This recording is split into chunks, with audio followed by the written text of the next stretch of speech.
Assalamualaikum warahmatullahi wabarakatuh. Baiklah, pada kesempatan ini saya akan menjelaskan mengenai teknik pemberian skor dan nilai hasil tes. Bagian A, teknik pemberian skor. Dalam teknik pemberian skor terbagi atas beberapa. 1. Pemberian skor tes pada domain kognitif meliputi penskoran soal bentuk pilihan ganda.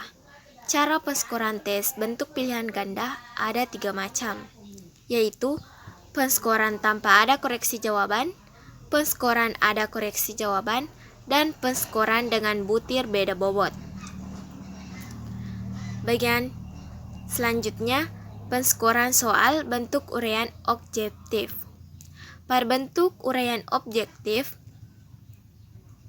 biasanya langkah-langkah mengerjakan dianggap sebagai indikator kompetensi para peserta didik.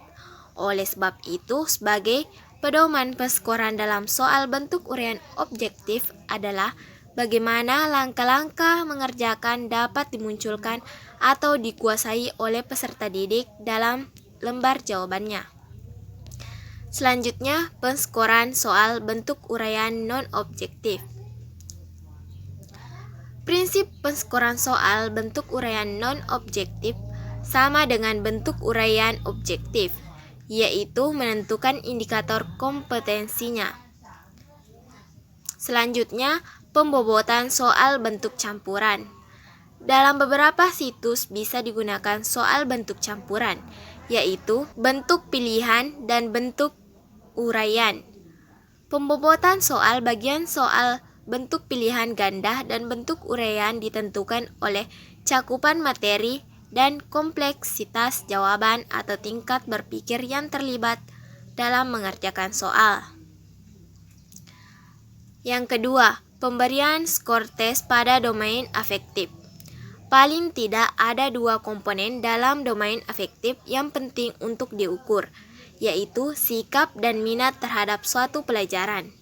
Adapun langkah-langkah pembuatan instrumen domain efektif adalah: yang pertama, pilih ranah afektif yang akan dinilai. Yang kedua, menentukan indikator minat. Yang ketiga, pilih tipe skala yang digunakan. Yang keempat, telaah instrumen oleh sejawat. Yang kelima, perbaiki instrumen. Yang keenam, siapkan kuesioner atau inventory laporan diri. Yang ketujuh, skor inventory. Yang kedelapan, analisis hasil inventory skala minat dan skala sikap. Bagian ketiga, pemberian skor tes pada domain psikomotor. Yang pertama, penyusunan tes psikomotor. Tes untuk mengukur ranah psikomotor adalah tes untuk mengukur penampilan atau kinerja performa yang telah dikuasai peserta didik, yang dapat berupa tes identifikasi, tes simulasi, dan tes unjuk kerja. Nah, itulah materi mengenai teknik pemberian skor dan nilai hasil tes dari saya. Lebih dan kurangnya mohon dimaafkan. Wassalamualaikum warahmatullahi wabarakatuh.